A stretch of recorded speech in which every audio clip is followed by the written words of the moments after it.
Jésus, avant d'être le Christ ou le personnage politique, est un homme, un citoyen de cette époque comme tant d'autres. Donc sur son existence, à mon avis, il n'y a pas à discuter ou à douter. Après, bien entendu, il y a l'événement qui va faire monter un homme de la foule, du commun, et qui va devenir un personnage clé, et c'est en principe, théoriquement, la condamnation, puis la mort de cet homme qui va permettre de faire naître une religion, la chrétienté. Ensuite, si on veut résumer, Jésus est arrêté au jardin des Oliviers, jardin de Gethsémani, et il est trahi, il est vendu par Judas pour un certain nombre de deniers. Il est bel et bien arrêté, mais toute cette histoire, tout ce moment qui dure très longtemps dans la Bible, parce qu'on va nous donner des détails, est quelque chose qui est très court, qui ne va pas durer plus de 24 heures. Il y a la scène, pour commencer. Jésus sait que les choses vont mal finir, mais que c'est un passage, c'est le chat de l'aiguille, c'est un passage qui est incontournable. Jésus se retire au jardin des Oliviers, il dit à son père qu'il est prêt à boire la coupe jusqu'à la lie, pour résumer. Il est arrêté, on estime que c'est vers 2-3 heures du matin, il est trahi, les Romains viennent, l'interceptent au jardin des Oliviers, on va l'emmener, le Sanhédrin est prévenu, on va le présenter à Ponce Pilate, mais Ponce Pilate va proposer qu'on gracie un condamné à mort. Et Ponce Pilate va insister lourdement pour essayer que ce soit Jésus qui soit gracié. Ça ne va pas marcher. Donc Ponce Pilate, on peut se demander qu'est-ce qui lui prend. Alors notre hypothèse, c'est que d'abord, l'épouse de Ponce Pilate, Claudia Procula, est une dame de Narbonne. Et son père, à cette époque-là, est quand même le procurateur de toute la Narbonnaise. C'est lui qui va gérer toute cette colonie romaine. Ça va être très important qu'on retienne bien et l'affaire de Claudia Procula, Ponce Pilate et la Narbonnaise. Ensuite, à partir de là, Claudia Procula est convertie. Elle est convertie au christianisme et elle va intervenir auprès de Ponce Pilate pour qu'il ne condamne pas Jésus. Voyant qu'on ne va pas pouvoir y échapper, pour nous, il peut y avoir une discussion à trois, on va dire au sommet, trois personnages qui ont intérêt dans cette scène, les Romains, les Juifs, qui eux sont chez eux et regardent l'occupation des Romains d'un sale œil. Et ensuite, il y a Jésus qui se prétend roi. Pour les Romains, Jésus n'est pas un personnage très gênant. Ils disent oui, mais pour le condamner à mort, il faut lui reprocher quelque chose. Bon, ce type-là se prend pour le Fils de Dieu, tant qu'il ne se soulève pas trop et qu'il ne nous casse pas trop les pieds. Et on peut, à partir de là, se demander quelque chose, mais c'est romanesque. Donc ça me permet d'extrapoler. Supposons que Jésus et ses disciples et les gens qui sont derrière pour que cette religion soit bien mise à jour, puisse naître, parce qu'on sait très bien que la religion chrétienne va prendre le pompon sur toutes les autres religions, eh bien peut-être qu'ils ont proposé une somme.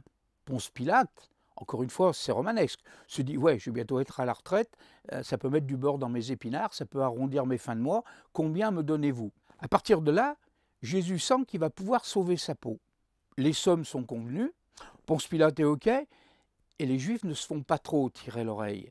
Mais ce qu'ils veulent, ils disent, bon, on veut bien, il faut qu'ils disparaissent des écrans de contrôle, il faut qu'ils disparaissent du décor. Et Jésus dit, moi je veux bien, mais je ne veux pas être mis à mort. Et le terrain d'entente est simple. On va crucifier Jésus, il est affaibli, il n'a pas dormi, on l'a arrêté, on l'a malmené, on l'a déshabillé, on lui a mis une couronne d'épines sur la tête, et il va monter au Golgotha.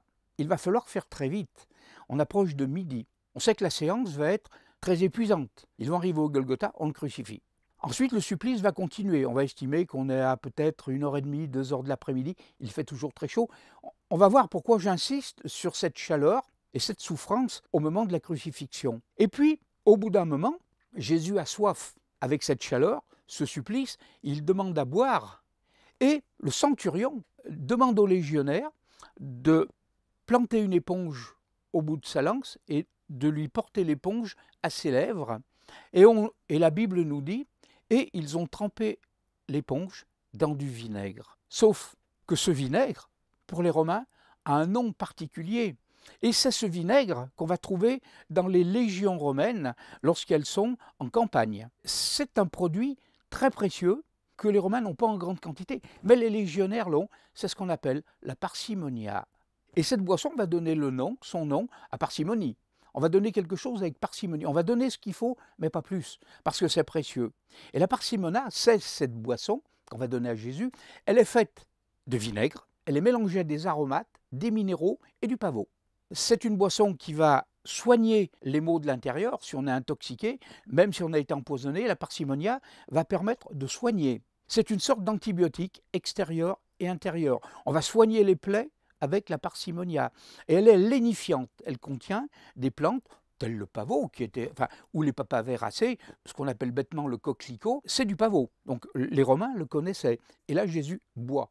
À notre avis, c'est prévu au programme. Et il sait qu'en absorbant cette boisson, il aura moins mal, mais il ne va pas risquer d'intoxication, de complications, d'infection des plaies. Donc à partir de là, il boit. On sait qu'on va approcher. On va approcher vers les 16h, 17h, c'est la fin. Jésus appelle son père, il pousse un grand cri, sa tête tombe sur le côté, c'est fini, il rend son âme. Ça, c'est peut-être pour la façade. Mais a-t-il rendu son âme? Eh bien pour nous, non. Le pavot, les produits l'ont ensuqué, on va dire une sorte de coma. Et la crucifixion, en principe, le condamné mourait essentiellement d'asphyxie, et non pas d'avoir les pieds et les mains cloués. On ne mord pas d'avoir les pieds et les mains cloués. Il meurt par asphyxie, et les légionnaires, pour que cette asphyxie à la fin de la journée arrive vite, lorsque l'homme est arrivé au bout de son rouleau, on lui mettait un grand coup de barre de fer dans les tibias, ils étaient cassés, et tout le poids du corps retombait, ne tenant que sur les bras. Et à partir de là, la cage thoracique ne peut plus avoir son mouvement respiratoire, et là, ça va aller très vite, l'asphyxie va intervenir.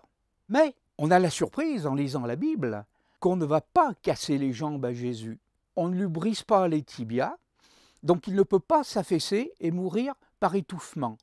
Mais il faut, ça tire. Les Juifs, c'est le vendredi de Pâques, à 17h, Shabbat. C'est fini, il n'y a plus de suppliciés, il n'y a plus de crucifiés. Et le temps s'écoule. Et peut-être que du haut de sa fenêtre, Ponce Pilate, à Longinus, son centurion qui le regarde d'un air interrogateur, Ponce Pilate lui montre sa montre en disant « il faut se dépêcher, maintenant on approche de la conclusion ». Le centurion prend sa lance et il va la rentrer dans le thorax de Jésus.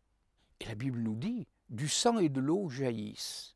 C'est important qu'il y ait de l'eau. Et que la phrase nous dise que le sang jaillisse.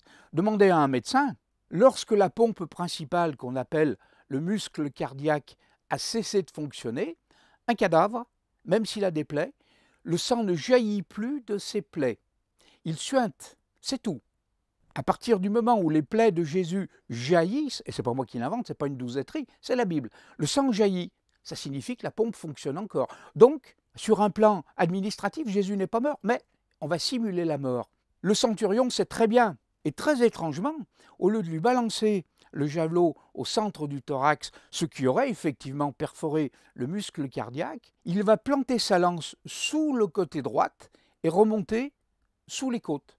Ce qui fait qu'il va simplement atteindre les poumons. Il n'y a aucune chance que le fer de lance ait atteint le cœur. Mais, puisqu'on nous dit que l'eau jaillit, eh bien c'est qu'on a touché de l'eau, c'est la plèvre.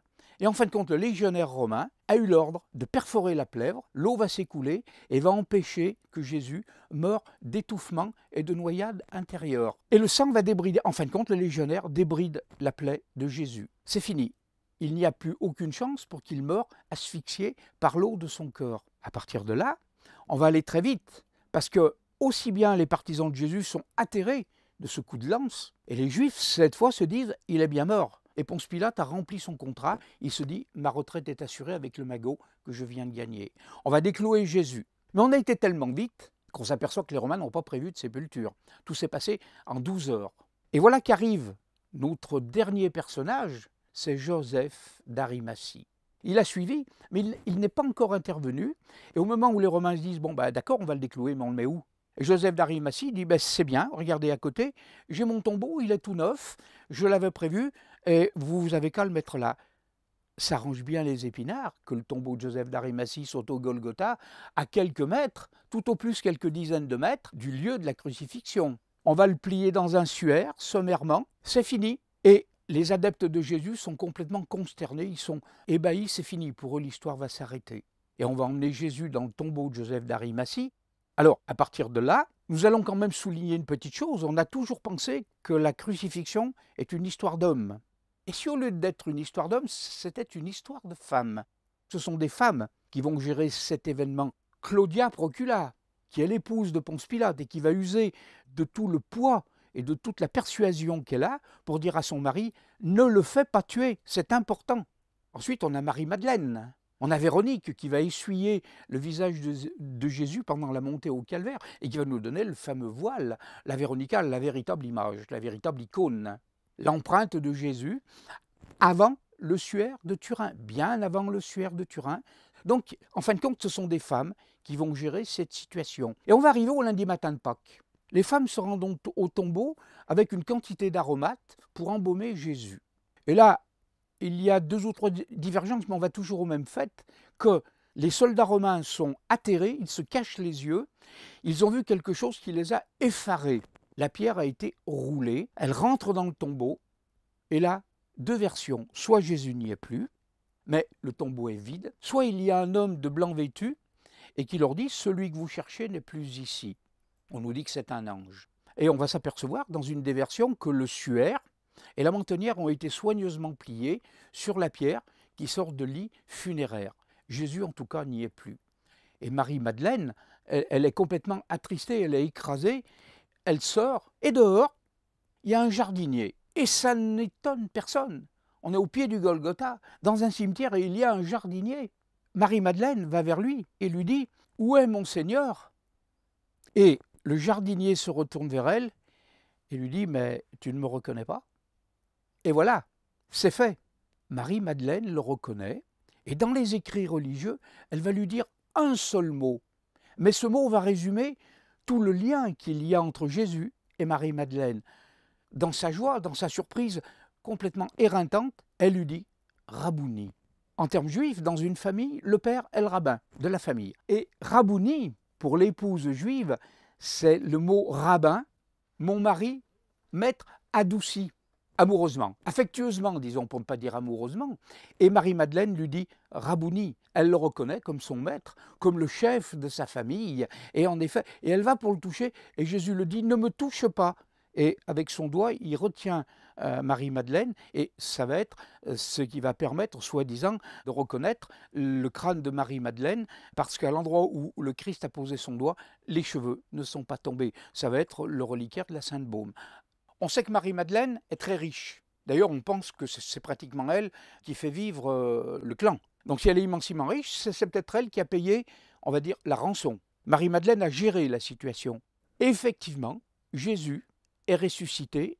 D'ailleurs, dans toutes les représentations au jardin, on le voit avec une bêche ou une pioche, il jardine, comme si on n'avait rien d'autre à faire lorsqu'on est ressuscité que de planter des salades ou des radis. Il y a quelque chose d'incohérent et les gens ne l'observent pas. À partir de là, 40 jours, Jésus va disparaître le 40e jour.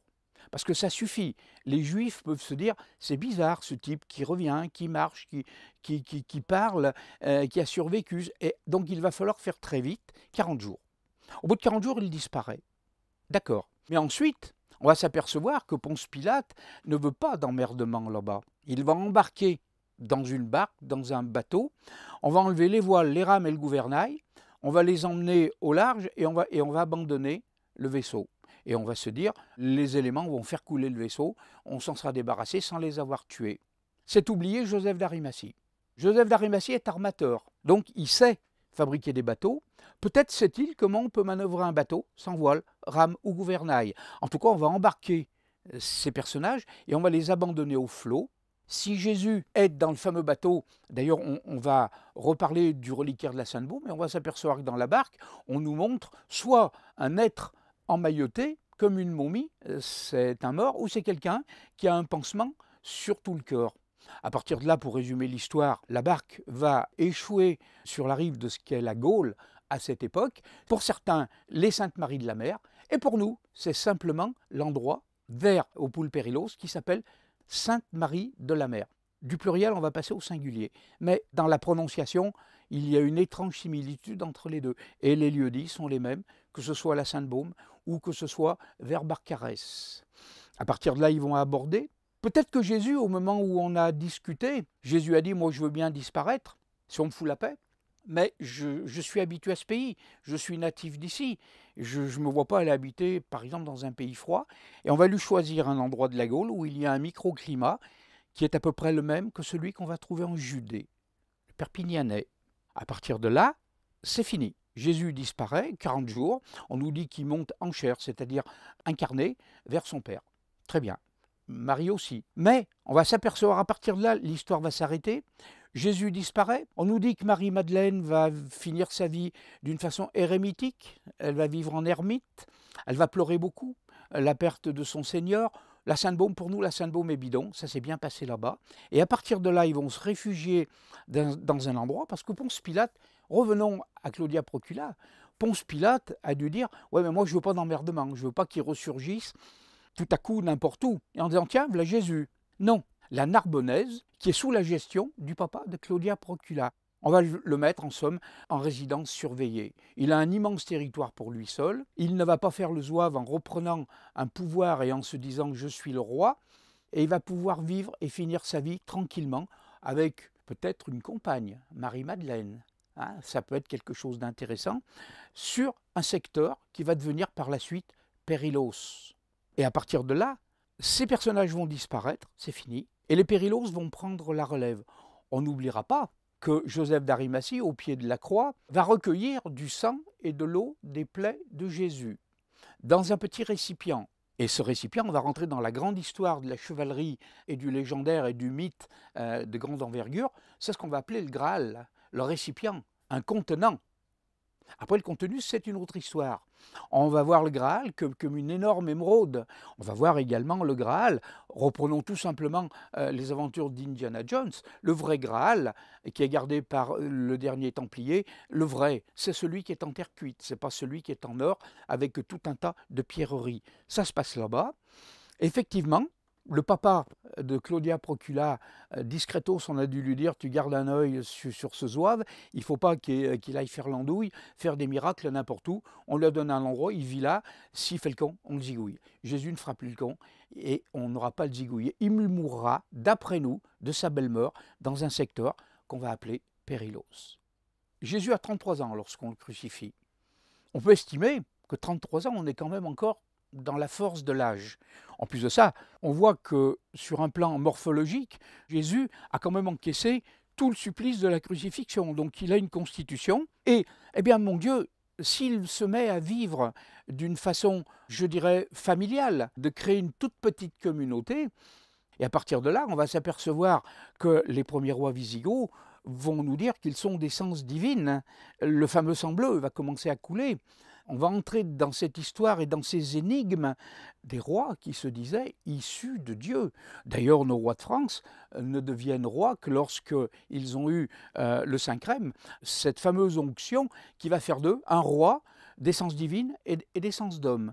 Donc pourquoi tout ce Saint-Crème ne viendrait-il pas de l'époque wisigoth et avant les rois wisigoths? D'ailleurs, si on reprend Wolfram von Eschenbach, le personnage qui va être choisi par son courage, son honnêteté et sa droiture est un certain Pérel. Et c'est ce Pérel qui va ramener de Palestine un calice, un récipient, mais de Pérel à Périlos. Il y a un chemin tellement court dans la phonétique. Et d'ailleurs, le seigneur de Pérel va être celui qui va défendre Montségur, avec à nouveau une légende d'un Graal à Montségur. Les Pérel, les Périlos vont se trouver d'une façon toponymique et patronymique liés à un calice, un récipient et une histoire de religion profonde, très ancienne, antique, 2000 ans.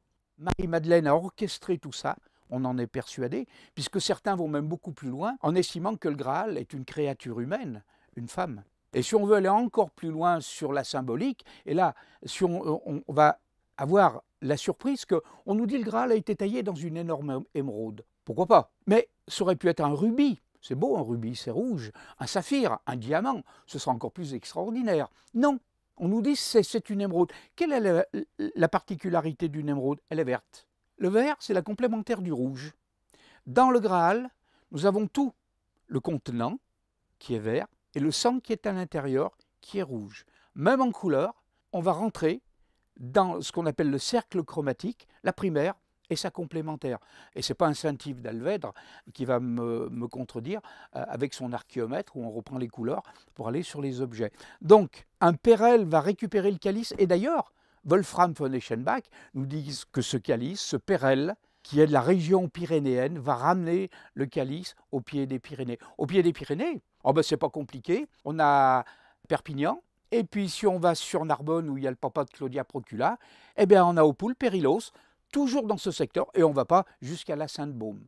Aussi intéressant et aussi beau que soit ce paysage, la Sainte-Baume est un mythe, est un arbre qui va cacher la forêt. La forêt est ailleurs, elle est vers le Perpignanais. Que ce soit Wolfram von Eschenbach et la légende d'un siècle après la crucifixion, ou que ce soit les traditions périlosiennes, on va rentrer toujours dans la même image qui se situe dans ce secteur. Un tombeau, et d'ailleurs on va voir aux alentours du XVIIe siècle, celui qui va dresser l'arrière-grand-mère des cartes d'état-major françaises, de Cassini, lorsqu'il va dresser les cartes de Cassini autour d'Opule Périlos, il va laisser tout un secteur qu'il va appeler Terra Incognita, terre inconnue, en blanc, où il va refuser de faire l'état des lieux et la triangulation sur ce secteur. C'est le secteur de Périlos, c'est également ce secteur que Béranger Saunière va nous montrer sur sa maquette et qu'on va retrouver dans des cartes anciennes. Si on superpose la carte d'état-major, le cadastre, l'arrière-grand-mère de ces cartes de Cassini et la maquette de Saunière, on tombe toujours au même endroit où on a, comme le dit Courtade, notaire royal au XVIIe siècle, une parcelle, un lopin, où se trouve un tombeau royal et sacré. Un certain nommé Jésus va rassembler l'aspect royal et sacré, puisqu'il va peut-être engendrer la race des rois de France qui vont se dire « nous sommes rois d'essence divine ». Alors, n'oublions pas que nous sommes encore en Antiquité. Après, nous allons entrer dans le haut Moyen-Âge, avec les Visigoths notamment, et puis un roi qu'on va très vite oublier, mais c'est bizarre, parce que lorsque j'ai fait mon école primaire, on m'a parlé du premier roi de France, et qui s'appelait Pharamond. Je l'ai eu dans mon livre d'histoire de France lorsque j'avais 11 ans. Aujourd'hui, les fascicules d'histoire de France de l'éducation nationale ont gommé Pharamond. On démarre à Clovis. Comment ça se fait qu'on a oublié Pharamond? Parce que Pharamond était le premier, et lui aussi a sorti le premier couplet de dire « Oui, mais moi je suis d'essence divine, hein. J'ai du sang de Dieu qui coule dans mes veines ». Alors on l'enlève. C'est plus simple dans un pays laïque, et surtout pour une école qui se veut rattachée à aucune religion. Mais, et s'il y avait eu un fond, et que ce fond, on ait cherché à le faire disparaître après? C'est de la parano, tant qu'on veut. En tout cas, Pharamond a bel et bien disparu des petits livres d'histoire de France. Donc on a une origine. Et puis, si cette origine, avec Pérelle, a bel et bien eu lieu, même si on enlève l'aspect symbolique, merveilleux, ça a eu lieu. Et puis on va avancer dans l'histoire. Charlemagne va aussi cacher certaines choses. Et puis nous arrivons, effectivement, au moment où on va arriver à la croisade des Albigeois, c'est-à-dire une église, une seconde église qui va arriver peut-être à mettre en danger l'église chrétienne. Les Cathares, il n'y a pas besoin d'aller chercher très loin, hein. Montségur, il y a toujours l'ombre d'un Graal qui plane sur Montségur. Donc, mais un Graal, ça peut être quelque chose de symbolique, d'imaginaire ou de matériel. C'est un trésor, quoi qu'il en soit, cette histoire. Et à partir de là, on va voir les croisés qui vont réduire Montségur à néant, on va écraser le catharisme qui a sans doute été la seule chance qu'on ait eue à cette époque de faire pousser une légende pour qu'elle cesse de devenir une légende, mais une réalité, une mémoire suffit. Peut-être y avait-il des documents, mais les documents c'était quelque chose d'extrêmement délicat, parce que même au XIIe, XIIIe, XIVe siècle, il n'y a que l'aristocratie qui sait lire et écrire. Le peuple ne sait toujours pas lire.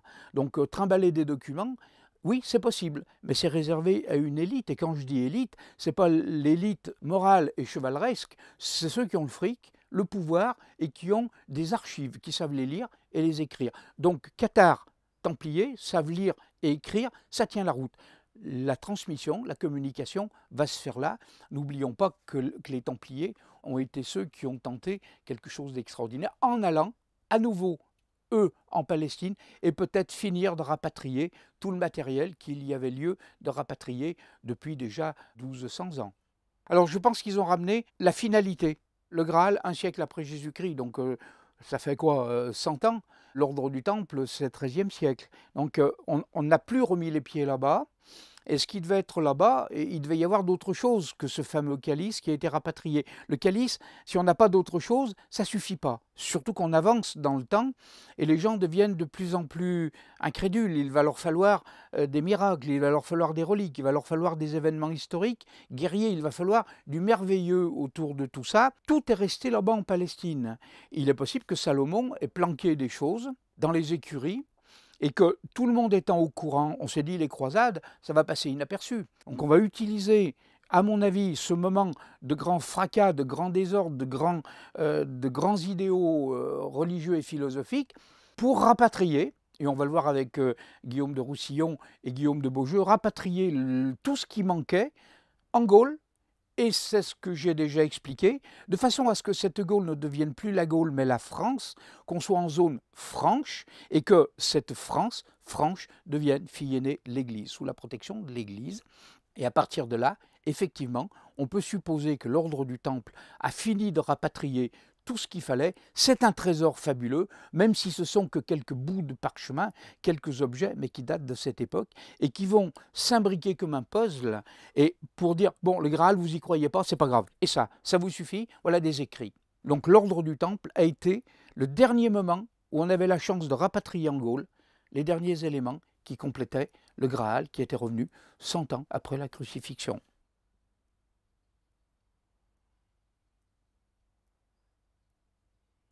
Alors, du trésor de l'ordre du Temple, effectivement, il ne reste pas grand-chose, tout simplement parce qu'on ne l'a pas trouvé. Encore une fois, on a essayé de noyer le poisson, et on nous a planté un bel arbre pour cacher la forêt. Alors nous avons le choix, des caches templières, nous avons Gisors, bien sûr, qui arrive en fer de lance, nous avons Falaise, nous avons une foultitude d'endroits où on dit « Oh, c'est là que l'ordre du Temple a caché son magot ». Ouais, simplement que la fameuse rafle de Nogaret, quand les sergents du roi entrent par surprise dans les commanderies, il n'y a plus de pognon. Quand on regarde l'état des lieux, ils vont retrouver, oui, ils vont trouver un peu de fric, mais c'est rien du tout, c'est que dalle. Le magot a tellement bien été planqué qu'on ne sait toujours pas où il a été planqué. En tout cas, le commun ne le sait pas. Mais je pense qu'une filiation a suivi. N'oublions pas que la filiation a suivi Cathare, avec le fameux trésor du château de Montségur, Templiers, qui ont été très gentils et très attentifs à ce qu'on ne fasse pas trop de misère au Qatar, le temps que les relais se passent, peut-être. Les Templiers, pour nous, sont les derniers. Je vais redire quelque chose que je redis à chaque fois. Si une société secrète a eu charge de ce trésor, de cette connaissance, le pari d'une société secrète, c'est de rester secrète, par définition. Si elle est secrète, on ne la connaît pas. On ne sait pas ce qu'elle est, on ne sait pas qui elle est. Et à partir de là, la transmission se fait. Donc pour nous, effectivement, on a noyé le poisson, on a parlé d'énormes trésors. Mais on va s'apercevoir qu'il y a des lieux qui vont à peine effleurer le mot trésor, et puis les historiens très vite vont nous dire non, non, non, non, ou que c'est pas la tête, c'est pas la... Le Verdon, notamment, où il s'est passé des choses extraordinaires si on regarde la chronologie. Et on n'a pas été bézef à s'intéresser à la chronologie du Verdon. Aujourd'hui, on n'a que quelques artistes peintres ou quelques acrobates en templierie qui vont là-bas et qui ramènent rien d'ailleurs. Sauf qu'il y a eu des choses extraordinaires dont nous pourrons éventuellement parler. Il y a eu des châteaux qui ont été des clés extraordinaires avec des gens qui arrivaient parfois de Russie pour en prendre possession. Donc il y a, à mon avis, des lieux où une partie du trésor, de la documentation, du savoir templier, qui dorment encore paisiblement, j'en suis certain, en France. Ça n'a pas été perdu pour tout le monde. On sait ce qui s'est passé. D'ailleurs, on va s'apercevoir que pour un des châteaux dans le Beaujolais, qui va être la case incontournable pour toute création néo-templière, on doit passer par la case de ce château, qu'on nous a d'ailleurs interdit par lettre recommandée et menace de justice de nommer ou même d'y remettre les pieds. Et tout simplement, nous ne pourrons pas donner ce nom évidemment, mais nous dirons tout simplement que ce château s'appelle le château de la Dame de Trèfle, et ceux qui nous connaissent comprendront très vite ce que veut dire le château de la Dame de Trèfle. Donc là, il y a à cet endroit, effectivement, un trésor de connaissances, ou de, je ne sais pas si c'est un magot de pièces d'or, mais un trésor en tant que valeur de quelque chose, c'est certain. Le Verdon, tout autant. Et notre secteur du Pilat, tout autant encore une fois. Ça fait déjà 3 emplacements, sans parler de Périlos et de certains endroits dans les Pyrénées.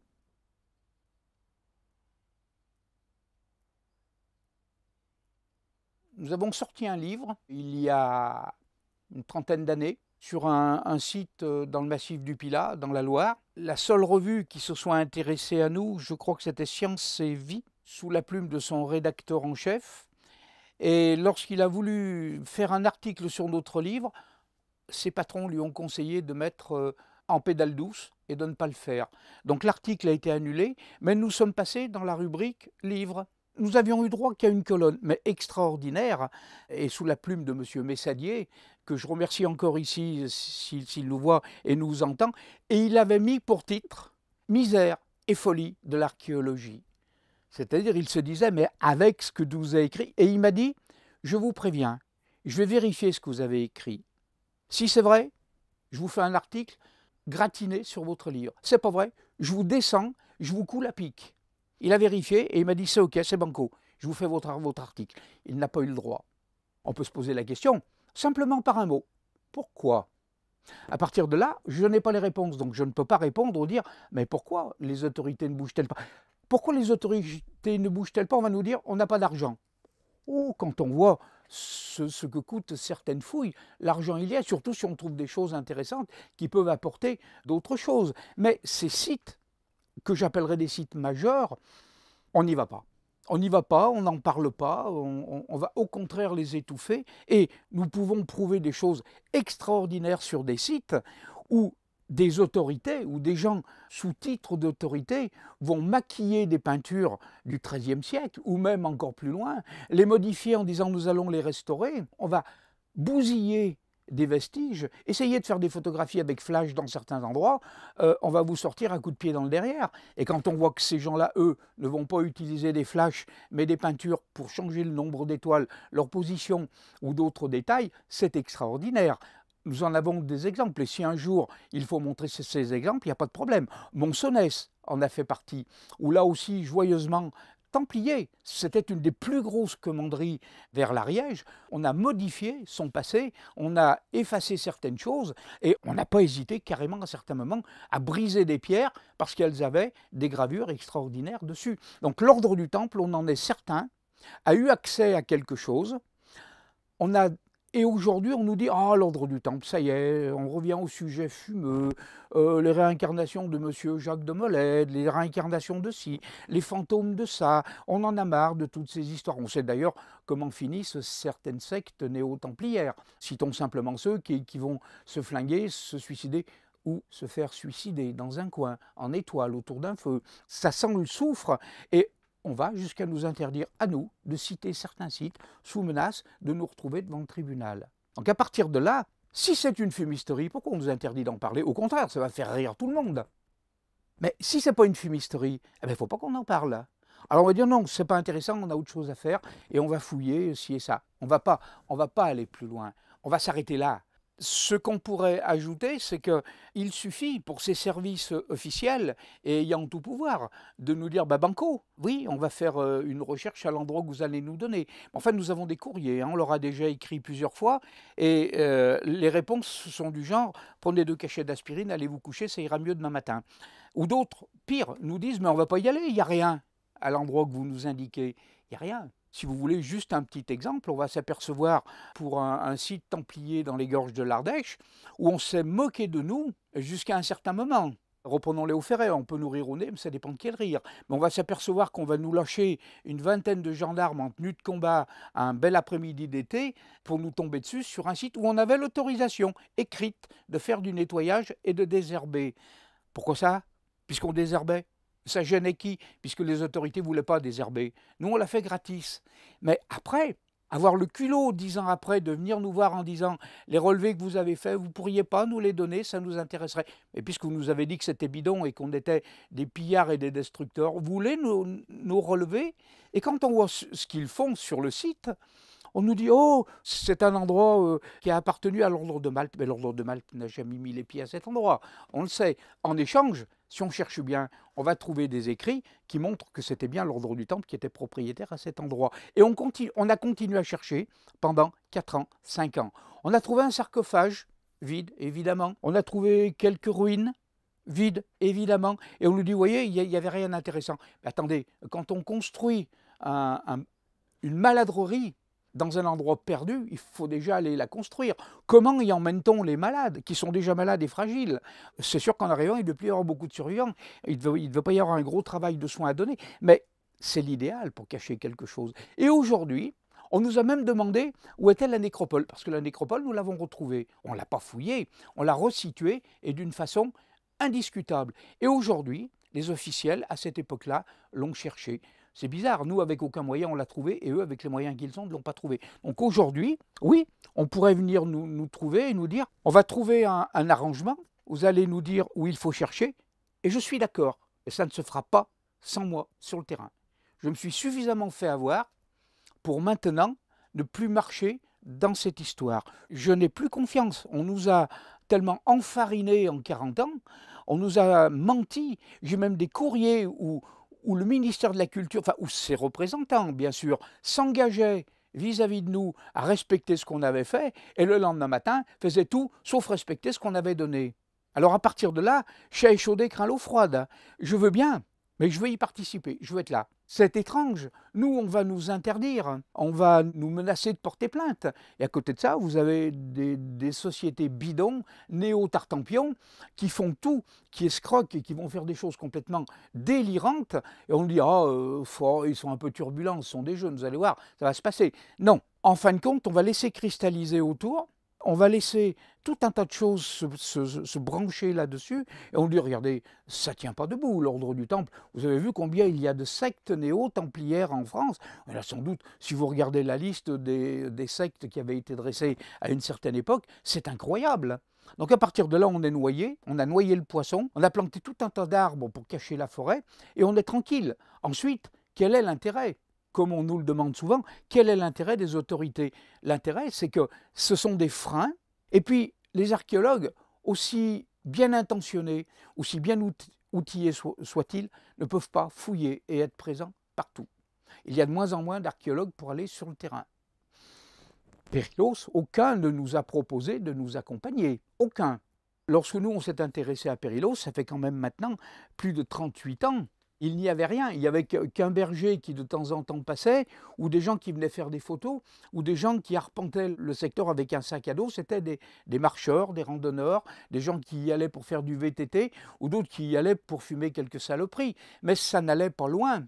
Et puis tout à coup, un jour, on s'est aperçu qu'on avait fait des découvertes. Alors, bizarrement, je trouve ça curieux, juste à ce moment-là, voilà des gens qui arrivent avec des autorisations, et qui nous disent on va restaurer le village à l'identique. Ah, mais je trouve que c'est très bien. Mais à l'identique, on est les seuls à avoir les photographies du village avant. Et aujourd'hui, quand on compare ces photographies qui ont été faites par le seul instituteur qui a été à Périlos et qui a fait quelques photos, eh bien aujourd'hui à l'identique, d'abord, sur quels documents ces gens qui ont prétendu faire des restaurations à l'identique se sont-ils penchés? Quels documents d'origine de Périlos avaient-ils? Qu'est-ce qu'ils peuvent nous montrer de ce genre? Rien. En échange, nous avons les photographies. Et quand on regarde nos photographies et ce qu'ils ont fait, c'est tout, sauf une copie à l'identique. On va même plus loin. Pour refaire un bâtiment, il faut une autorisation de démolir pour reconstruire. Aujourd'hui, dans la législation, eh bien, on va s'apercevoir que nous sommes également obligés de mettre une pancarte lorsqu'on va démolir et reconstruire. Et nous avons fait tout simplement remarquer à ces gens qu'à Périlos, il n'y avait aucune pancarte avec les numéros de permis de construire, les numéros de démolir, ainsi que toutes les références obligatoires. Ils les ont mises. Mais aujourd'hui, que reste-t-il de Périlos?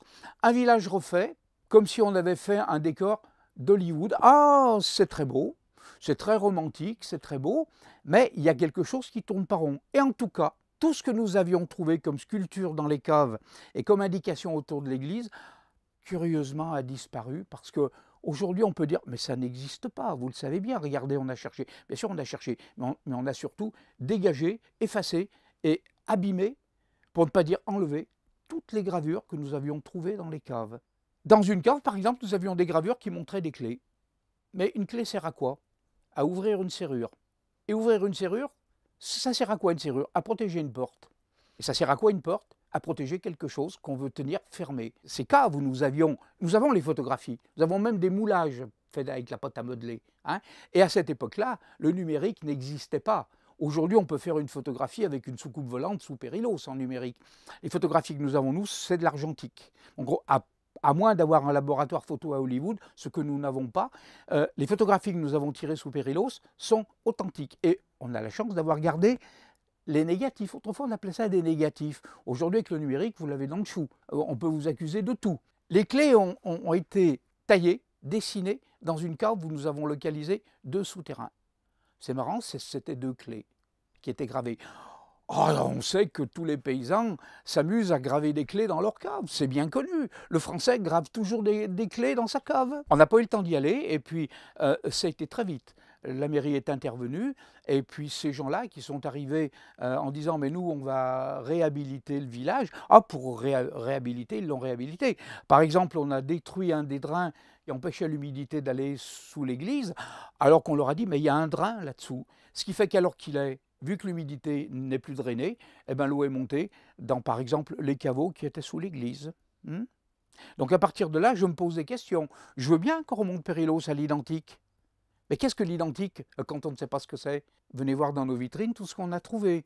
Et je mets au défi, puisque c'est bidon, puisque ça ne tient pas debout, puisque c'est une fumisterie que j'ai inventée de toutes pièces, eh ben, il faut bien admettre que la fumisterie, elle s'est cristallisée, elle s'est représentée bizarrement par tout un tas de choses que nous avons récupérées chez les bergers du coin. Il y a eu un passé extraordinaire à Périlos, et c'est ce qui m'a furieusement intéressé. Maintenant, j'ajouterai une chose très simple, les gens qui ne me croient pas, je ne suis pas allé les chercher. C'est eux qui viennent me chercher en me disant « mais c'est pas vrai, prouvez-le ». Mais d'abord, je n'ai rien à prouver. Qu'on me prouve que j'ai tort, et je prouverai que j'ai raison. D'ailleurs, la loi, la législation française est simple. C'est celui qui va accuser qui doit prouver qu'il a raison. Vous êtes accusé de vol, il faut qu'on prouve que vous êtes un voleur. Si on ne peut pas, vous n'êtes pas un voleur. Donc si on m'accuse d'être un faussaire, d'être un mythomane, d'être un farceur, eh bien qu'on le prouve. Et à partir de là, je prouverai le contraire.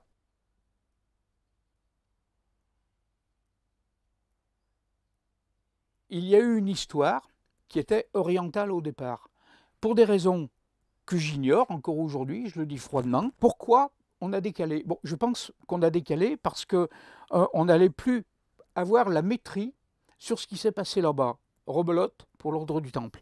Et on a transféré, on a fait glisser un dépôt, on va dire un dépôt, et on l'a fait glisser en France parce que le berceau était prêt. Donc on l'a mis là, on a mis ce bébé là-dedans et on l'a fait grandir. Et d'ailleurs, on l'a fait grandir sur un plan à la fois politique et religieux. Je le redis encore une fois, la France, la fille aînée de l'Église. La fille aînée, c'est la fille la plus grande. Si c'est sur les fils, le fils aîné est celui qui va hériter du nom, du prénom et de tout l'héritage familial. Pour la France, c'est pareil. Nous avons un héritage familial, je peux également dire un héritage spirituel. Effectivement, nous avons un territoire, on ne peut pas faire plus de 20 km sans tomber sur un site qui est symbolique.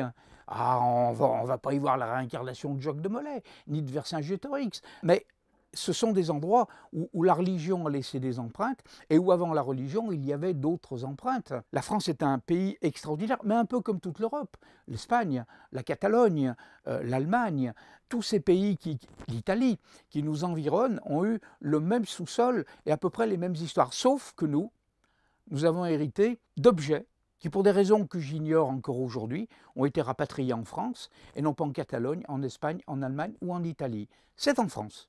Je parle d'un dépôt. Après, lui donner un nom, c'est déjà prêter le flanc et permettre à ceux qui vont nous critiquer de dire « Ah, le Graal, ça y est, on est en plein dedans, on repart dans les salades. Le Graal, le trésor de l'ordre du Temple, le trésor cathare, le fantôme de Vercingétorix. » Non, non, je parle d'un dépôt, je parle d'une valeur, je parle de quelque chose qui à cette époque-là était symbolique, sans doute philosophique, mais c'était quelque chose de très ésotérique au sens intérieur. Je parle de symbolisme, mais le symbolisme, c'est comme toute chose. Une graine, pour qu'elle prenne, il faut qu'elle soit dans un terreau. Si on la met dans un bocal en verre, comme ça, elle ne poussera pas. Il faut lui donner de l'eau, il faut lui donner un terreau. Eh bien, c'est une graine qu'on a amenée en France parce qu'on savait qu'on avait le terreau. Et que là, à partir de l'ordre du Temple, des gens allaient s'y intéresser. Et encore aujourd'hui, vous regardez, il y a une foultitude de sites sur Internet et ailleurs qui vont vous parler de la France magique, de la France mystérieuse, de la France symbolique. En effet, Mais après, on peut effectivement aller voir dans les cathédrales. Bien sûr qu'on peut aller voir dans les cathédrales. Et je n'ai aucun problème à emmener dans des domaines de présentation et de recherche comme celui-ci. Ah oui, on peut parler de cathédrales où il y a des choses qu'on peut encore trouver puisque nous sommes n'importe qui. Nous avons trouvé. Donc n'importe qui peut trouver. Mais il y a quelque chose qu'il me plaît à dire. On sait entendre et on ne sait pas écouter.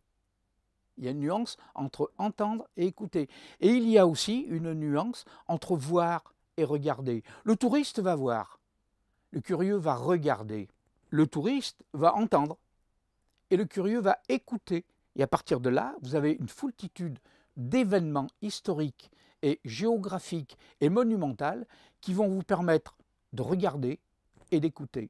La France est faite de tout ça. Mais à partir du moment où c'est un langage international, on va trouver les mêmes choses à l'étranger, mais en France, c'est exacerbé. Et j'ai eu la chance, effectivement, c'est une chance. Ça n'a rien à voir avec quelque réincarnation ou quelque autre sottise. C'est une chance. Il y a 50 ans, on pouvait encore avoir cette démarche, et on avait des gens qui vous aidaient dans cette démarche. Et on n'était pas reçus par les paysans à coups de fusil, parce qu'on allait chercher un trésor dans leur cave. Ils nous laissaient faire, ça les faisait rire, mais souvent, on nous regardait avec bienveillance. Aujourd'hui, il y a tellement eu d'exagération et puis de désagréments, de vol et de saccage qu'effectivement, je comprends que des paysans décrochent le fusil quand ils voient arriver des gens qui disent « je peux visiter votre cave ». Non, donc la France, c'est pareil. C'est un endroit, c'est un site, mais qui a tellement été violé et abîmé qu'effectivement, chat échaudé craint l'eau froide.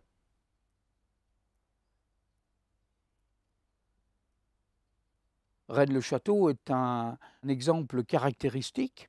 Sur le plan trésor, on va nous parler des trésors des rois de France ou des reines comme Blanche de Castille, par exemple, venue ayant caché dans les sous-sols du Razès des trésors colossaux. À Rennes-le-Château, on aurait pratiquement que l'embarras du choix en termes de trésors. Les trésors de la couronne de France, les trésors sacrés, les trésors secrets, les trésors cathares et les trésors templiers. Tout y est. Alors on va se dire, comme disait Marie Desnarnaud, mais mes pauvres enfants, vous marchez sur de l'or, et personne ne le sait. C'est ce qu'elle aurait dit aux familles Corbu et Captier. Mais tous ces trésors, personne n'a pu en récupérer une infime partie. Oui, il y a eu des découvertes, je crois que la plus grosse découverte était un lingot de plus de 20 kilos d'or, parce qu'ils ont trouvé ça dans les ruines d'un endroit où on avait refondu des objets en or, et le dernier lingot qui restait, la fonte n'avait pas terminé, ou peut-être les gens sont partis en catastrophe. Rennes-le-Château est effectivement un endroit où il s'est passé quelque chose, et où on va avoir des clins d'œil plus que prononcés à des secrets, des savoirs qu'on peut appeler aristocratiques. Avant de parler de l'histoire de Rennes-le-Château, je dirais plutôt qu'il faut parler du Razès, qui est cette région où il y a Rennes-le-Château et Rennes-les-Bains. Les deux Rennes sont étroitement liés par leur passé et leur passif. L'un est une place forte, l'autre est un endroit où on va faire des cures thermales très importantes. Les Romains et les Gaulois et les Celtes, bien avant eux, avaient déjà reconnu les vertus curatives des eaux de Rennes-les-Bains. Tout cet endroit attend. C'est un endroit où il y a eu des légendes, des récits qui sont aussi extraordinaires les uns que les autres. On va tous nous parler de trésors gardés soit par des créatures magiques, féeriques, soit par des monstres, soit carrément par des sociétés secrètes. Quoi qu'il en soit, s'il y a gardien, il y a trésor. Mais s'il est potentiellement possible de trouver autant de trésors qu'on nous le dit à Rennes, où on a un catalogue trésoraire fantastique, sans doute plus important que les réserves de la Banque de France, on n'a jamais rien trouvé. À part ces déchets de fonte d'or et de temps en temps une tombe avec un petit magot, mais ce ne sont que des découvertes comme on en fait de partout en France, partout en Europe et sans doute de partout dans le globe où il y a une concentration de population. C'est extraordinaire sur le principe, mais ce n'est pas assez par rapport à ce qu'on nous annonce. Les trésors de Rennes-le-Château, parmi les trésors, on a effectivement une masse trésoraire. On imagine de l'or, des pierreries, des bijoux, des choses extraordinaires, mais on peut également parler d'un savoir, d'un secret, et on n'oubliera pas quand, dans les dictons populaires, on nous dit que si la parole est d'argent, le silence est d'or. Après de Cède, il va y avoir une déferlante, un raz-de-marée de chercheurs, les rois de la poêle à frire, de la pelle et de la pioche, qui vont déferler sur les deux Rennes, et on va heureusement oublier un peu ce qui est alentour. Mais là, on est en aval, voyons en amont. Alors en amont, eh bien, on a Gérard de Sède, et puis on a Robert Charroux. Mais sur quoi se sont-ils inspirés? Eh bien, ils s'inspirent sur un fait, une chronique de la région, un curé qui arrive tout à coup à Rennes-le-Château. Rennes-le-Château qui est un village paysan, mais quand je dis paysan, c'est pas péjoratif. Paysan, c'est les habitants du pays. Mais c'est retiré, c'est sur un plateau, c'est petit, on y fait péniblement de l'élevage, pratiquement pas de culture. C'est un endroit que je dirais, pour ne pas dire pauvre, très modeste. Et voilà que l'évêché envoie un jeune curé, 33 ans, on nous dit, l'abbé Saunière, Béranger Saunière. Il se trouve face à une église qui est délabrée et au point que la préfecture envisage de demander la destruction de l'église avant qu'elle s'écroule sur les fidèles pendant un office. Il se trouve sur une paroisse très pauvre. Toujours est-il que très vite, ce pauvre curé, pour résumer, va obtenir des dons. Ça va aller très loin, puisque même les familles de Chambord, on parlait à des familles royales, des aristocrates, les Chambord sont des aristocrates. C'est quand même la haute noblesse de France, les Chambord. Et on nous dit que la comtesse de Chambord va avoir pour Béranger Saunière des attentions extrêmement généreuses. Elle va lui donner des sommes importantes. Et Saunière va immédiatement mettre ces sommes pour réparer l'église au mieux possible, au moins qu'elle ne fuit plus, qu'elle soit praticable par les ouailles. Et les travaux vont commencer. Et c'est à partir de là que tout va aller très vite. Saunière va changer le maître-autel. Et Saunière, en dégageant son maître-autel, va dégager une autre pierre qu'on voit dans le musée. C'est la pierre des 2 chevaliers, parce qu'on voit 2 chevaliers sur un même cheval. Évidemment, de là, le clin d'œil et la fièvre va vite démarrer en se rappelant que les Templiers sont aussi 2 sur le même cheval. On va soupçonner l'ombre des Templiers à Rennes-le-Château, vrai ou faux? Je ne sais pas, mais je dirais pourquoi pas. Il suffit de démontrer le contraire pour qu'on nous dise non, c'est pas ça. Quoi qu'il en soit, Saunière, sous cette dalle des 2 chevaliers, va trouver une poterie, va se faire aider par les enfants de chœur, les enfants qui vont au catéchisme pour gratter. Devant eux, il va mettre les mains sur une houille. C'est une casserole en terre cuite. Il va la briser et des objets brillants vont sortir de cette poterie. Et il va dire, pour calmer les idées et l'imagination, ce sont des médailles bénites, ça n'a aucune valeur. Il y a de fortes chances que ce soit autre chose que des médailles bénites, mais peut-être des pièces d'or. Il va trouver d'autres choses. Et là, ça y est, on va entrer dans la légende, on va entrer dans cette galerie fantastique de l'histoire, du mythe de Rennes-le-Château, d'un trésor fabuleux. Alors, à partir de là, je poserai une autre question. Saunière, en fin de compte, a-t-il été par hasard à Rennes-le-Château? Y est-il allé sur ordre de son évêque? Pourquoi pas? C'était souvent ça. Hein, on ne demandait pas trop l'avis aux prêtres, on les envoyait où on estimait qu'ils pouvaient aller. Et le fait qu'il parle patois et qu'il soit une taille, une force de la nature, le prédestinait à aller à Rennes-le-Château, où les paysans, les habitants du pays et les ouailles, les paroissiaux, étaient plus sensibles et en état d'obéir à un homme taillé et du pays qui parle le patois, qui peut boire et manger autant qu'eux et lui obéir. C'est possible. Toujours est-il que ça va aller très vite. Saunière va fréquenter des milieux aristocratiques, d'abord de loin, royaliste ensuite, puisqu'il va faire un prêche. Ce prêche ne va pas être apprécié du tout dans les hautes sphères, parce qu'il dit qu'il faut à tout prix qu'un roi revienne et reprenne le pouvoir. S'il a été initié, fait-il allusion à un monarque, à un grand monarque? On entrerait à nouveau dans la tradition, ou s'agit-il tout simplement d'un roi sur le plan politique et social de l'époque?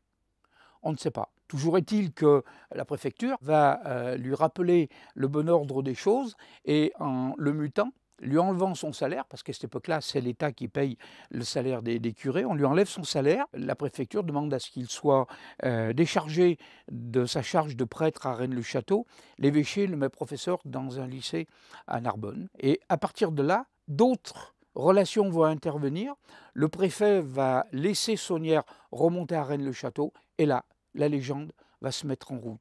On va dire que Saunière aurait trouvé des milliards, un trésor d'une valeur équivalent à des milliards. Mais pour l'époque, on parle d'anciens francs. En milliards, c'est en milliards de centimes, hein, et non pas de francs. Déjà, ça replace un climat.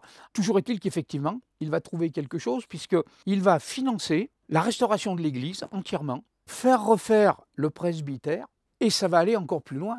Il va s'attaquer à acheter les parcelles cadastrales qui sont autour de son église pour en faire son domaine, le domaine qu'on visite aujourd'hui avec la fameuse tour Magdala. Et ce domaine qui est luxueux, bourgeois pour l'époque, et qui va absolument étonner, sidérer les gens, à tel point que les gros bourgeois, les gens un petit peu influents de la région vont monter manger là-haut. On va visiter cette église. L'argent va arriver, peut-être par à-coup, on ne sait pas vraiment d'où vient l'argent. Alors, les plus aigris ou les plus moqueurs vont nous dire « Ouf, c'est rien du tout ». C'est simplement que Saunière détournait les dons de messes. Il recevait des centaines, des milliers de petits dons pour dire des messes. Mais tout de même, pour faire 1 milliard, il en faut des dons, il en faut des messes. Donc Saunière, effectivement, reçoit de l'argent, c'est certain. On voit comment, encore aujourd'hui, comment il a aménagé sa villa. Mais revenons-en à Rennes-le-Château, l'église de Rennes-le-Château, l'église Marie-Madeleine, Sainte Marie-Madeleine. Oui, mais ce qu'on oublie, et ce que nos ténors oublient très vite de nous dire, parce que soit ils ne le savent pas, soit ça ne les arrange pas de le dire, c'est que l'église de Rennes-le-Château ne s'est jamais appelée Sainte Marie-Madeleine à l'origine. Et même cette église qu'on nous présente aujourd'hui comme l'église paroissiale ne l'était pas. C'était la chapelle castrale, la chapelle du château. Et cette chapelle castrale était sous le vocable de la Vierge Marie, tout simplement. Ça démystifie beaucoup. Mais si la chapelle castrale était réservée aux seigneurs, il y avait une population autour, même modeste. Et les paysans n'allaient pas écouter l'office et n'allaient pas à la messe dans la chapelle du Seigneur. On va s'apercevoir que Rennes-le-Château avait une église qui s'appelait Saint-Pierre-aux-Liens et qui, elle, était l'église. Elle va rentrer, elle aussi, dans la petite histoire trésoraire de Rennes-le-Château. Elle va d'ailleurs y rentrer aussi vite qu'elle va disparaître. Les Catalans vont intervenir, on va nous dire que lors d'une prise d'assaut, les mercenaires cherchent un fabuleux trésor. Déjà une histoire de trésor à cette époque où la Catalogne est à Bugarache, hein. Donc on n'est pas loin de Rennes-le-Château. C'est la frontière Bugarache, d'un côté c'est la Catalogne, de l'autre c'est la vieille France. Bien, et à partir de là, les Catalans vont chercher un trésor dans cette église de Saint-Pierre-aux-Liens. Ils vont tomber sur une dalle qui tourne, qui les précipite dans un gouffre. Ils ne trouveront pas de trésor, mais ils vont trouver la mort. Donc il y a bel et bien une église primitive, Saint-Pierre-aux-Liens. Et à cette époque-là, il y a la chapelle castrale, et comme les Catalans, fous de rage, vont brûler, détruire l'église de Saint-Pierre-aux-Liens, dont il reste d'ailleurs quelques restes, si on sait bien regarder l'emplacement, eh bien, les gens du village vont aller voir leur seigneur dans le château de Rennes-le-Château et lui dire « Votre chapelle castrale est assez grande pour qu'on puisse en faire une église. Est-ce que ça ne pourrait pas devenir la maison de Dieu pour tout le monde ?» Et en effet, la chapelle castrale de Notre-Dame va passer église et va être ouverte en église paroissiale de la commune. Et là, on va la rebaptiser Sainte Marie-Madeleine. Ce qui fait que toute la légende que Marie-Madeleine est venue en Antiquité évangéliser le coin ne tient pas. Mais Saunière, dès le départ, va vouer à Sainte Marie-Madeleine un culte qui va défriser son domaine, sa villa, la tour qu'il va appeler Magdala. Il va avoir une vision effrénée, fiévreuse, de Sainte-Madeleine, et ça l'arrange que son église s'appelle soit sous ce vocable. À partir de là, l'argent va arriver. Alors, encore une fois, est-il téléguidé ou a-t-il trouvé tout seul? Quoi qu'il en soit, a-t-il eu des documents? Et on a une époque où on va exclure ce qu'on connaît nous. Pas de téléphone. On n'est même pas sûr qu'à la mairie, il y a eu un téléphone.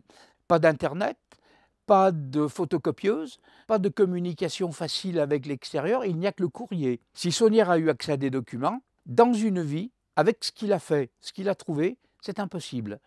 En réalité, c'est réalisable si on le téléguide et qu'on lui donne les moyens d'arriver à quelque chose.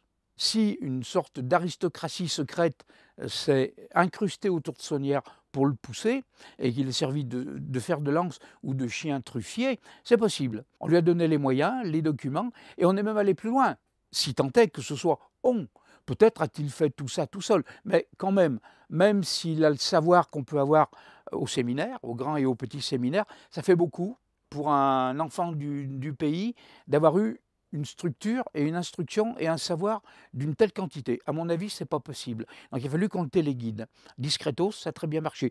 Peut-être la maçonnerie, c'est possible, hein, parce qu'après, il y a eu des clins d'œil à la maçonnerie avec Saunière. Mais toujours est-il que ce qu'on oublie, et on l'oublie avec plaisir, parce que ça empêche de déplacer le pôle d'attractions de Rennes-le-Château ailleurs. Ce qu'on oublie, c'est que Saunière se déplaçait. Et il se déplaçait effectivement à Lyon, et puis il se déplaçait surtout vers Durban et Périlos. Alors, quelles sont les preuves? Parce que c'est facile de le dire. Mais après, on va nous dire, c'est tellement facile que ce serait bien qu'on ait quand même un petit peu plus d'éléments. Eh bien, c'est pas compliqué. C'est que pour aller à Périlos, il prenait le train jusqu'à Durban. Hein, c'était des tortillards, mais c'était jouable.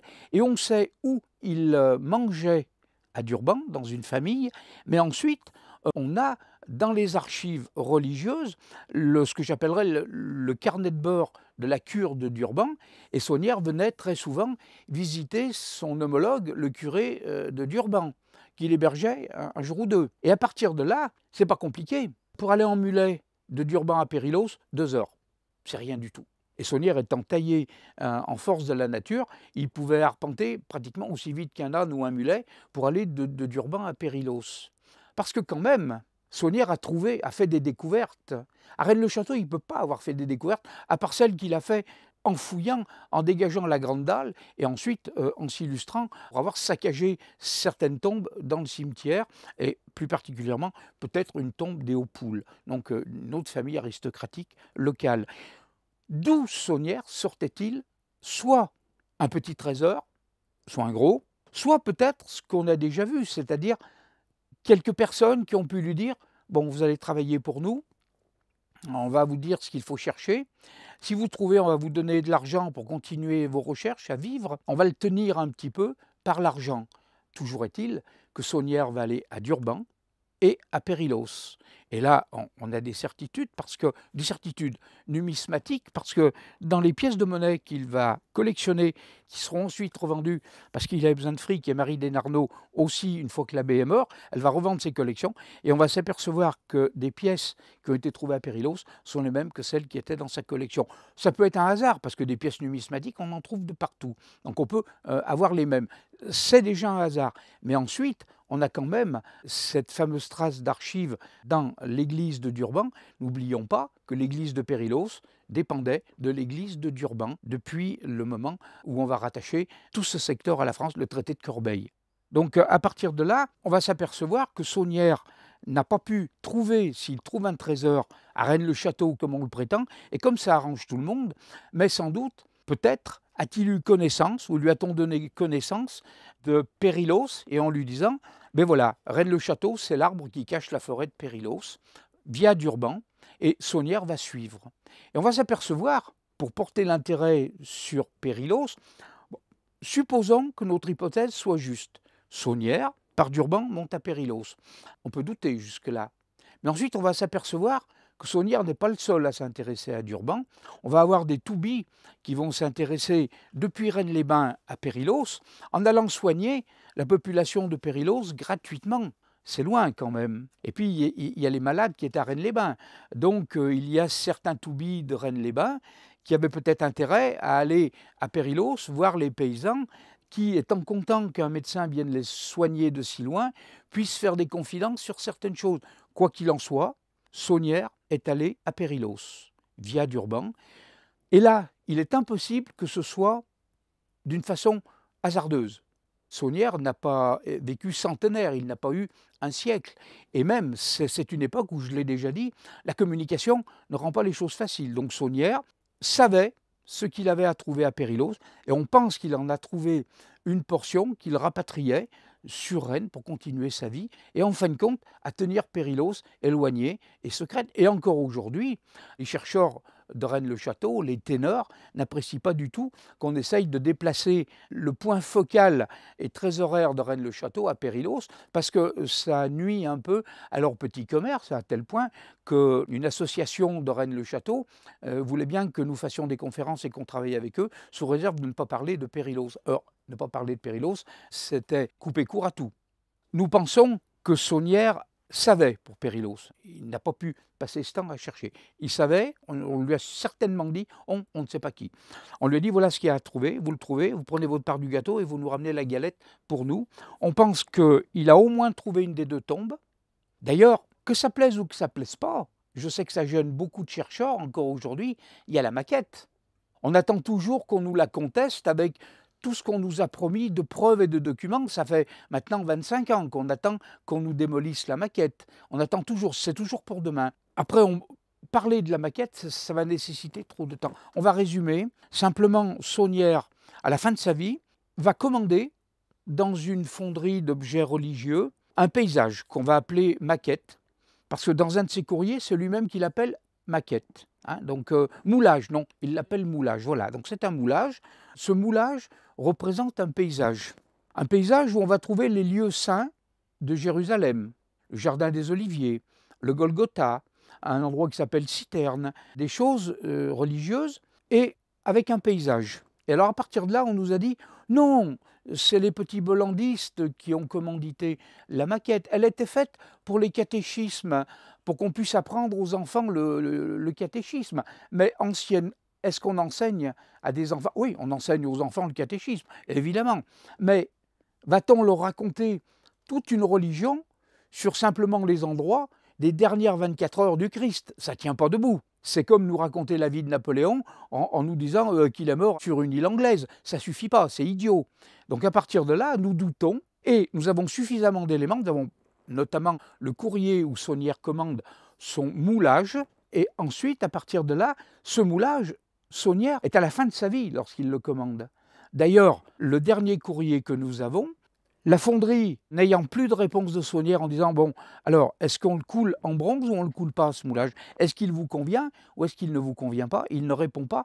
Et en somme, c'est comme si la fonderie avait envoyé vers Saunière un technico-commercial et le retour de ce technico-commercial ou du dernier courrier qui va revenir portera sur l'enveloppe la mention « décédé ». Saunière n'aura jamais vu sa maquette terminée. En échange, il y a 3 courriers tout de même. Hein.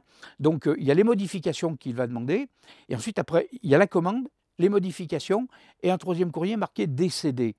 Donc, Saunière ne verra pas la maquette. La maquette va passer au rebut. Et c'est dans ces rebuts qu'un casseur va la découvrir, revendre tout ce qu'il a pu revendre. Et c'est ainsi que nous avons pu récupérer le moulage de Saunière. Mais le moulage fait quand même mention de 2 tombeaux.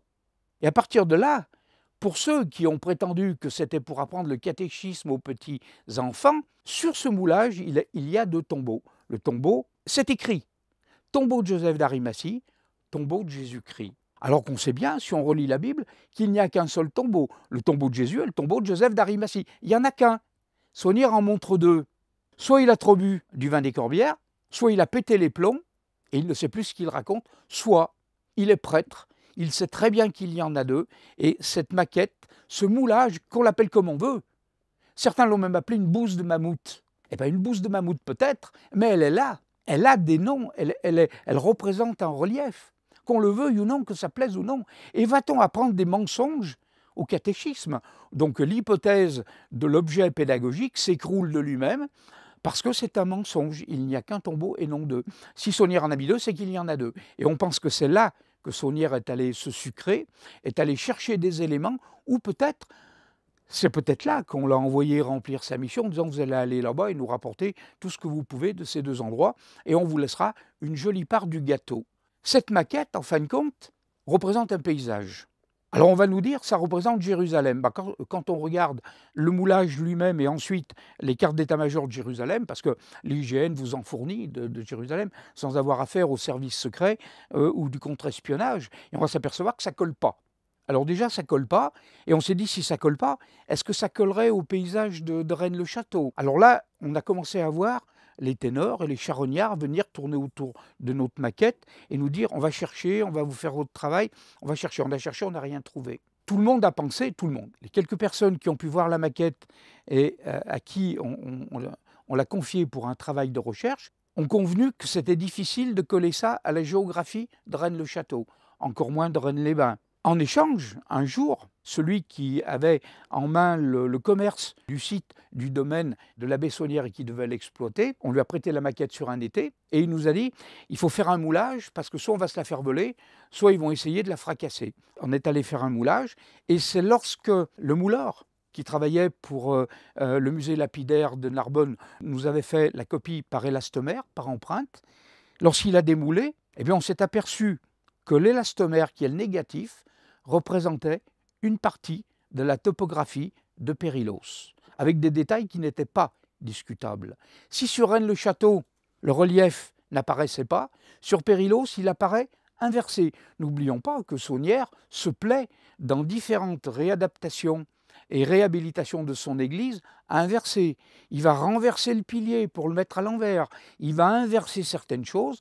Saunière semble aimer les inversions ou les reflets. Un reflet, c'est une réalité qu'on voit à l'envers. Et on s'est aperçu qu'en fin de compte, l'élastomère, qui est un négatif de la maquette, nous donne avec précision une partie de la géographie, de la topographie de Périlos. Qu'on me dise que c'est le hasard, je remercie M. Hazard d'avoir été si sympathique et si généreux avec nous. Alors, dans tout ça, on va rejoindre, il nous faut des écrits. Alors on va chercher. Nous avons cherché longtemps. Et nous avons fini par trouver les minutes d'un notaire qui s'appelait Courtade. Et ce notaire royal va intervenir pour le roi de France, et le roi de France va demander à ces différents notaires de la région, du sud de la France, et il va dire, voilà, je voudrais savoir exactement ce qui va rentrer dans mon escarcelle. Depuis le traité de Corbeil, il y a des choses troubles, je veux savoir exactement où on en est. Donc les notaires royaux vont dresser des actes, des propriétés, faire un listing de ce qui va être monnayable et des taxes qui vont rentrer dans la caisse du Trésor de France. Sur cette région, c'est un certain Courtade, Bernard Courtade, notaire royal, qui va intervenir et qui va faire le répertoire des actes qu'il va pouvoir récupérer sur le secteur de Périlos. Et on va avoir cette surprise extraordinaire où à la fin, dans ce registre, il reste une demi-page. Après, on va changer de commune. Et sur cette demi-page, Bernard Courtade, notaire royal, cite que sur les terres des Périlos, il y a un lopin qui est enclavé, qui n'appartient pas aux Périlos, mais comme il est enclavé, ils en ont le soin, mais il n'est pas à eux. Ils ne peuvent pas en hériter, ils ne peuvent pas le vendre, et ils ne peuvent même pas l'utiliser pour payer une rançon. Et Courtade est précis en disant que sur ce lopin, on ne s'y bat pas, on n'y fait pas la guerre, on ne brûle pas et on n'y ramasse pas de cailloux, car sur ce lopin, il y a un tombeau royal et sacré pour un notaire royal. Mais le notaire royal, là, c'est un notaire. Il ne fait même pas attention, il note, il retranscrit ce qu'il trouve dans les archives Périlos. C'est une chance. Pour lui, un tombeau royal et sacré, ça veut tout dire et rien dire. Et dans l'absolu, effectivement, ça veut tout dire et rien dire.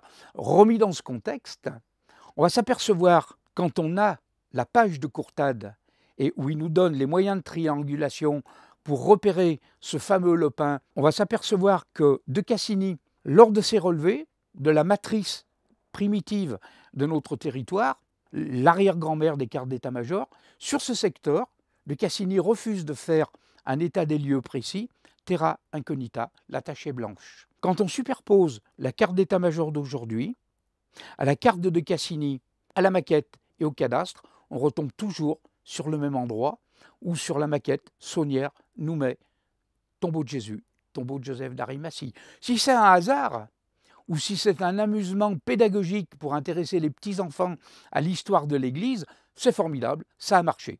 Alors à la question qu'on pourrait me poser en me disant « mais comment se fait-il qu'il n'y a pas eu de recherche sur ces endroits-là » Eh bien c'est très simple, qu'on pose la question au ministère de la Culture, au Monument de France. Donc effectivement, on a même un ministre, André Malraux, qui s'est intéressé, après s'être intéressé à Gisors, qui va avoir un petit regard très pointu sur Périlos et demander à son collègue espagnol du ministère de la Culture en lui disant « Mon cher collègue, pourrait-on avoir, maintenant que nous ne sommes plus en guerre et que nous avons fait une paix longue et honorable et fraternelle, pourrait-on avoir les plans du château de Sals pour que maintenant que nous avons ce monument qui va être classé, que nous puissions l'entretenir ?» Et on a cette réponse extraordinaire du ministère de la Culture espagnol qui lui dit « Mon cher collègue, on ne peut pas, parce que ce château est toujours considéré comme confidentiel défense, secret défense. On sait bien que nous n'entrerons plus en guerre, et même si on entre en guerre, le château de Sals, on peut le réduire avec des mortiers ou avec l'aviation qu'on a.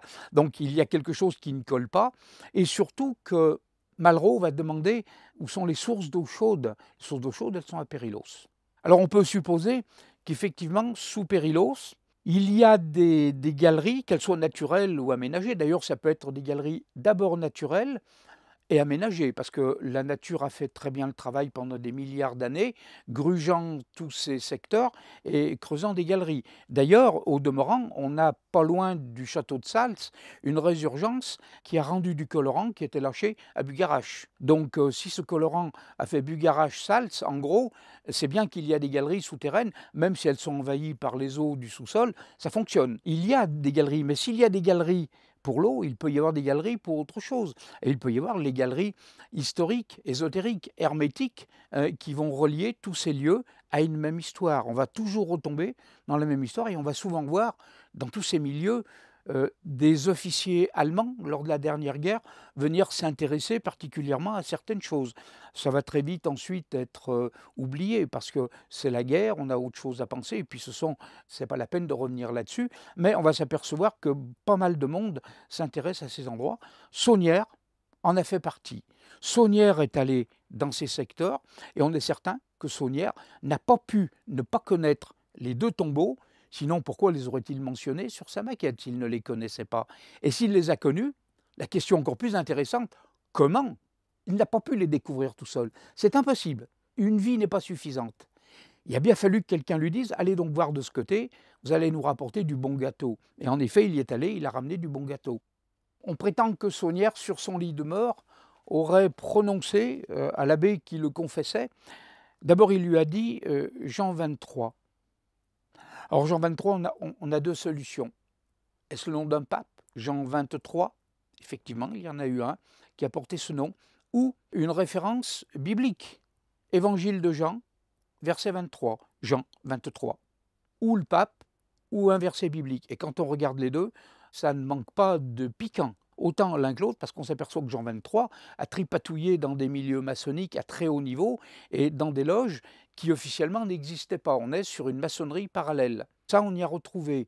On a retrouvé également Jean 23 tripatouillant dans des prophéties, dans des connaissances. C'était un pape très curieux, donc c'est intéressant. Saunière a eu accès à des choses qui aujourd'hui nous défrisent. Il ne pouvait pas y avoir tout seul, avoir un tel éventail de connaissances. On l'a poussé. D'ailleurs, nous sommes persuadés que Saunière, on a bien retrouvé un sautoir maçonnique dans ses affaires personnelles. C'est pas nous qui l'avons retrouvé. Donc on ne peut pas nous taxer d'avoir mis un sautoir dans ses affaires. Moi, je ne sais pas, je sais très bien qui a découvert ça, mais ce n'est pas à moi de le dire. Donc à partir de là, ce qui sera très intéressant, c'est que quelqu'un va nous soustraire la maquette. On va finir par nous la soustraire sans élégance, mais avec beaucoup d'intelligence. Ça ne peut être que quelqu'un qui est parfaitement au courant des droits et de la finance pour le faire et qui est parfaitement arrivé. L'ennui, c'est que nous avions eu une copie et un moulage auparavant avec un détail de la maquette que cette personne n'a jamais eu, ce qui fait qu'aujourd'hui, la seule maquette complète, c'est nous qui l'avons dans le musée, avec la partie manquante qu'on peut adapter sur la copie et que la personne qui nous l'a pris ne peut pas avoir. En fin de compte, si on regarde bien toutes ces histoires avec un petit h, un H minuscule, de l'histoire avec un H majuscule, du fameux territoire de France, de cette France secrète, de cette géographie sacrée et secrète de notre territoire, effectivement, tout va converger. Toutes les facettes qu'on va trouver, qu'on les appelle cathares, templières, maçonniques, ésotériques, secrètes, discrètes, y compris celle de Rennes-le-Château et d'autres endroits jusqu'à Lyon, voire le massif du Pilat et ailleurs, tout va converger vers un point focal qu'on peut situer vers Périlos. Et à partir de là, la seule chose qui nous reste, si on élimine tout ce qui est du domaine trésoraire matériel, ce sont deux tombeaux. Et la seule personne qui va les signaler, c'est d'une part Béranger Saunière, sur sa maquette, qui est le seul à nous parler de deux tombeaux, et la personne qui va nous parler du lopin sur lequel il se trouve, c'est un notaire royal qui est hors toute histoire ésotérique, mystique ou autre, c'est-à-dire Courtade. Bien entendu, on va aussi ajouter que Cassini, en Italie, était parfaitement au courant, et quand il accepte de faire le relevé, il sait exactement ce qu'il attend aussi. Donc on a trois personnes, plus tout ce qui va converger. On reprend les cathares, les templiers, les visigoths, tous ces gens qui ont toujours dans leur histoire un passé ésotérique et trésoraire, vont se rejoindre à un moment focal avec un potentiel pour que ce soit dans le Razès ou dans un secteur proche.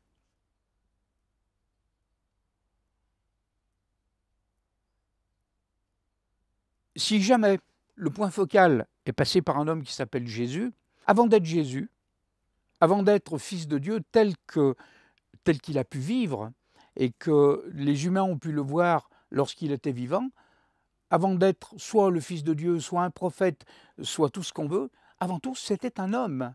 Cet homme a parlé, je dirais, d'homme à homme, et a parlé d'une humanité. Il est sans doute possible que son message ait eu une portée beaucoup plus profonde, plus ésotérique et plus importante qu'on ne l'a imaginé. Il a essayé de faire passer un message, qui est passé ou qui n'est pas passé, je ne sais pas, et ce n'est pas à moi de le dire, avec les connaissances que j'ai. Toujours est-il que ce qui nous reste aujourd'hui va permettre de converger, et on va retrouver, en dehors de toutes ces sociétés, qu'elles soient ésotériques ou non, on va trouver cet homme, et on va même aller plus loin, puisqu'on va retrouver, dito Béranger Saunière et surtout pas dito André Douzet, un tombeau à son nom. Donc je pense qu'il y a une convergence de tous ces phénomènes qui vont vers un seul point. Maintenant, Périllos est-il peut-être encore un dernier arbre cachant une dernière forêt? Je ne le conteste pas, mais qu'on me montre le contraire. Alors si aujourd'hui on a la sensation qu'on gomme un savoir, une connaissance, c'est possible, mais il faut se méfier également de tout ce qui est la conspiration, il faut rester extrêmement méfiant de tout ce qui est la paranoïa, de voir des assassins, des meurtriers, des oraux redresseurs d'ordre à tous les coins de rue. Prenons tout simplement la réalité des faits. Il y a forcément quelque chose depuis qu'on a étudié, qu'on a approché ça depuis des temps, des siècles, on a toujours eu la sensation qu'il nous manquait 3 francs pour faire 6 sous.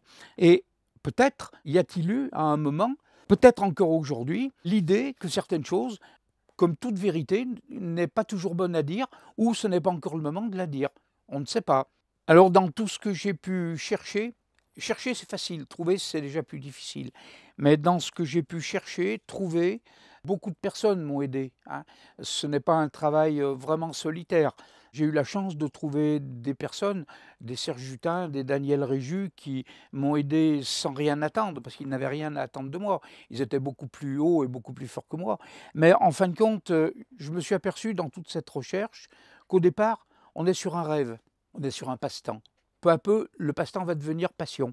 Mais surtout, on va s'apercevoir que plus on va avancer, plus on va sortir du rêve, du délire ou du peut-être pour aller vers quelque chose qui devient tangible, historique, et sur le terrain nous amener à des découvertes qui vont conforter. Alors qu'il est, l'âge peut-être m'interdisant d'aller beaucoup plus loin physiquement, j'ai la sensation d'avoir eu des certitudes, des preuves, de ce qui avait été avancé par mes aînés pouvait avoir une chance de se concrétiser. Je n'ai pas dit que c'est une certitude. Donc effectivement, les livres, les découvertes, peut-être les intuitions des personnes qui m'ont aidé, c'est possible.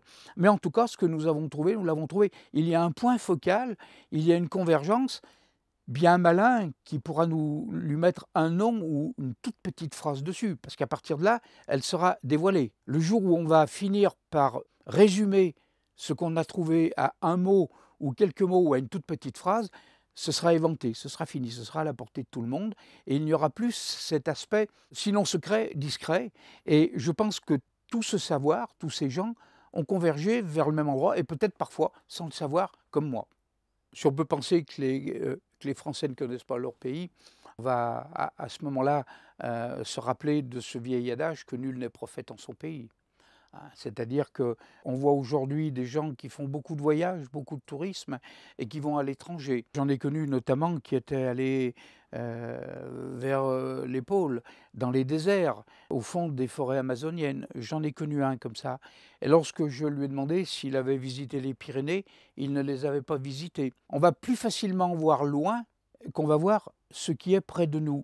Et on va s'apercevoir, en ce qui me concerne, que ce qui est près de nous est souvent tellement plus beau et tellement plus riche que ce qui est ailleurs, que je trouve dommage de ne pas avoir eu ce geste. Et lorsque j'ai été à l'armée, dans un pays étranger, je me souviens, nous avions des guides qui connaissaient le pays et qui pouvaient nous y guider. Et le soir, lorsqu'on avait, après le repas, on avait un moment de discussion libre, il me racontait un petit peu le passé de son pays, c'est ce qu'on voyait en passant. Et puis un soir, il m'a dit, mais parle-moi de ton pays. Et je me suis aperçu que j'en étais pas capable. J'avais 20 ans, 22 ans. Alors en fin de compte, je me suis dit, c'est pas la peine d'aller chercher loin ce qui est à côté. Rappelons-nous de Marie Desnardeau qui nous a dit, mais mes pauvres enfants, vous marchez sur l'or. Et en France, je pense qu'on marche sur un or mystique, ésotérique, symbolique, secret, et qu'on ne s'en aperçoit pas. Et qu'avant d'aller voir ce qui se passe ailleurs, ce serait formidable qu'on s'intéresse un petit peu à ce qui se passe ici. D'ailleurs, on va s'apercevoir qu'inversement, les étrangers viennent chez nous s'intéresser à notre passé. Et je me suis aperçu souvent que je rencontrais beaucoup d'étrangers et que c'était des gens qui, pratiquement en France, étaient allés plus loin que moi. Donc effectivement, les Français ne connaissent pas dans ces milieux-là la richesse que nous avons et qui est quelque chose d'important et qui mériterait notre intérêt d'une façon plus complète. Est-ce qu'on en est capable et surtout est-ce qu'on en a envie? Je dirais qu'il faut faire quelque chose de propre. Mon grand-père me disait: fais les choses sérieusement sans te prendre au sérieux. C'est une bonne formule, on ne se prend pas pour ce qu'on n'est pas, mais alors après, d'abord les conseilleurs sont jamais les payeurs. On ne peut pas conseiller des gens sur ce qu'ils ont à faire ou ne pas faire dans ces milieux-là. Pour ce que j'ai fréquenté, chacun va selon son intérêt. Je dirais chacun pour soi et Dieu pour tous.